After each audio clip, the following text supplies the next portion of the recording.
What's poppin', y'all? Welcome back to another YouTube video. Today we're taking a look at Pearl. Pearl is a new horror movie that came out on Netflix. It came out in like 2022 and stuff. And I'm gonna stop with that accent because it's terrible.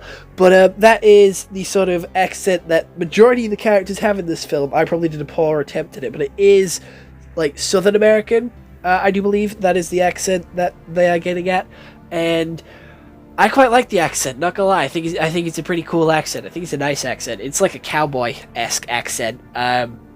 It's like a country accent. That's pretty much all I have to say about that. But yeah, it is a new horror movie, but it's not like other horror movies. It is a slasher, but from the viewpoint of the slasher, which I haven't really seen explored all too much. We've seen it a little bit with like documentary type serial killers, but we've never seen it really, or I haven't, in like a movie format. So without any further delay, let's take a look at what Google has to say. So Pearl is a 2022 horror drama movie which is 1 hour and 42 minutes long. It is a 7 out of 10 on IMDb, a 92% Rotten Tomatoes, and a 4.4 out of 5 on Amazon. You can check this out on Netflix, Google, Amazon Prime, and also Sky Store. Trapped on an isolated farm, Pearl must tend to her ailing father under the watch of her mother. Lusting for the glamorous life she's seen in movies, Pearl's temptations and repressions collide.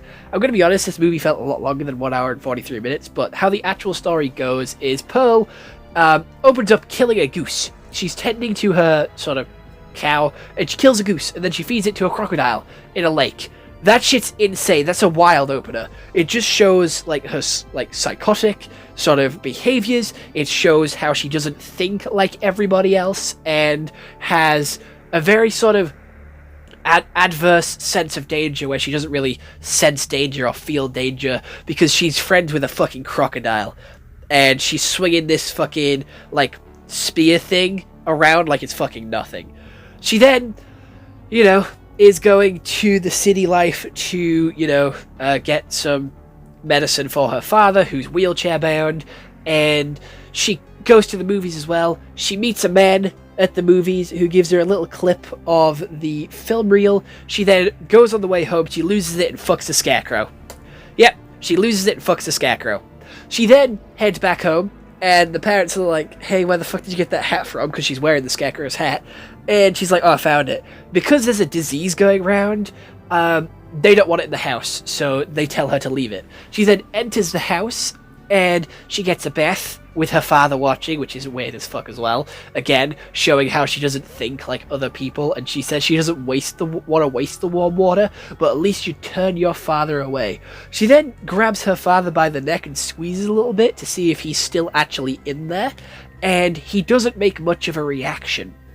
She then has an argument with her mother, saying that she wants to go to this church thing where they are testing for new movie stars because she loves the movies, which she was told this information by her sister-in-law, and her husband, which she's married to, is off to war. She gets a letter from him, and that's what it reads, and she's upset that the husband left her, and then she has a fight with her mum. Her mum pushes her, she pushes her mum. Her mum's dress catches fire, she goes up in flames. Pearl puts her out and then throws her in the basement. She then leaves everything, and then she fucks off to go to the cinema guy. She fucks the cinema guy, then runs off home. The cinema guy comes home with her. They meet the dad, they see the mess on the table. She blames the dog and said that she locked the dog down in the basement. And then they go to fucking upstairs. They go to looking at the animals, and he's like, what about your dog? And she's like, oh, I don't have a dog. Because she's not thinking straight. She brought that up in the moment. She is then noticing how he's changed in behavior. He's gone cold. He tries to leave. She's pissed off. She stabs him with a rake and impales him and kills him.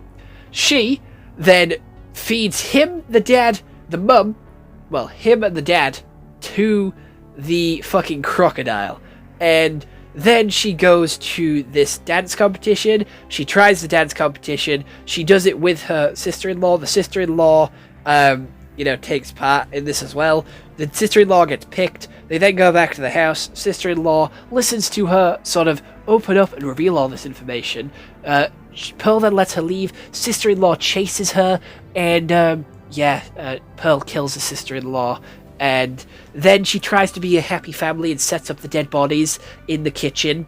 Eating food which has gone moldy. So by the time the boyfriend returns, everything's a happy family because she wanted to change and she wanted to be the best she could be for him. And she starts smiling very creepily at the camera, but the camera won't pan away as the credits are going. So we're seeing her eyes wide, smiling for like a good 6 minutes as she's slowly crying and wincing and sort of losing the smile and then picking it back up again. You can tell she's straining because her face is shaking and she's going bright red. And that's how the movie ends.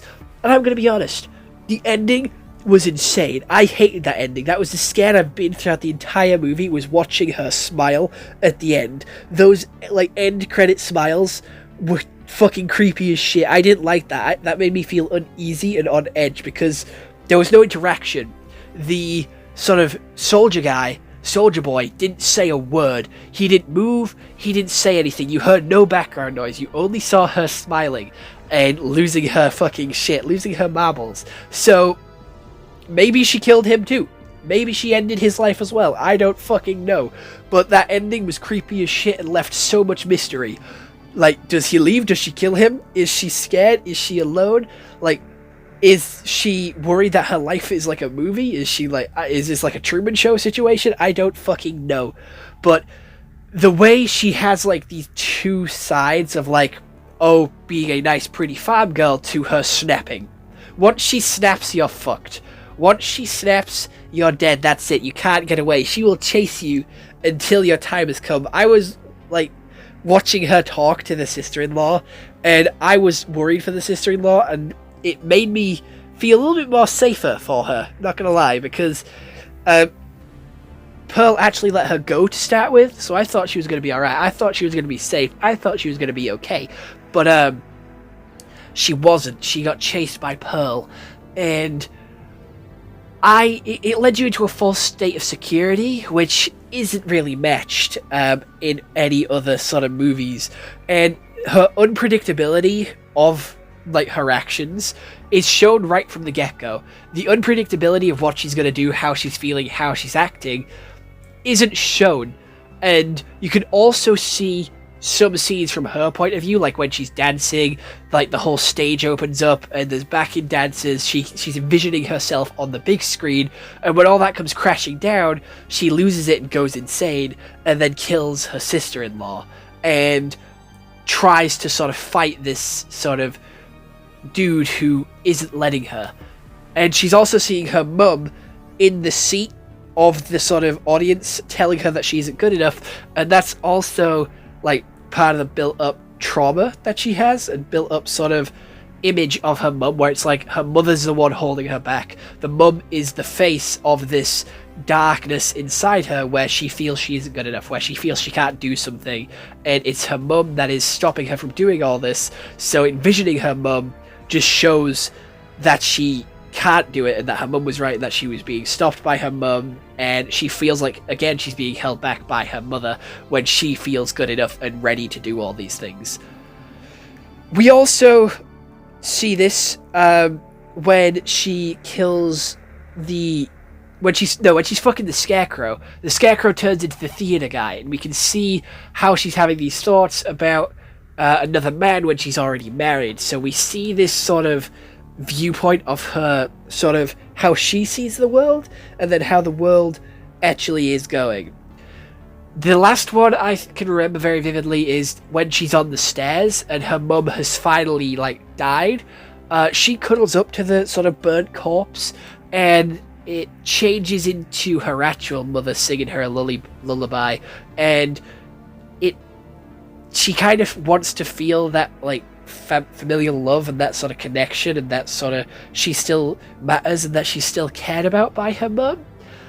And her mum's not actually gone, so she's going back to a time which she remembers where her mum was singing her a lullaby. It was safe, it was warm, it was nice, and I felt quite sad for her, but I would have also been quite scared of her as well. Especially after seeing the corpses at the end. If I was the boyfriend, I don't think I could have run, to be fair. She is quite fast. She is very fucking fast. So I don't know, really. I don't know what I would have done. But it is scary nonetheless, and it is not sort of out of the realm of possibility.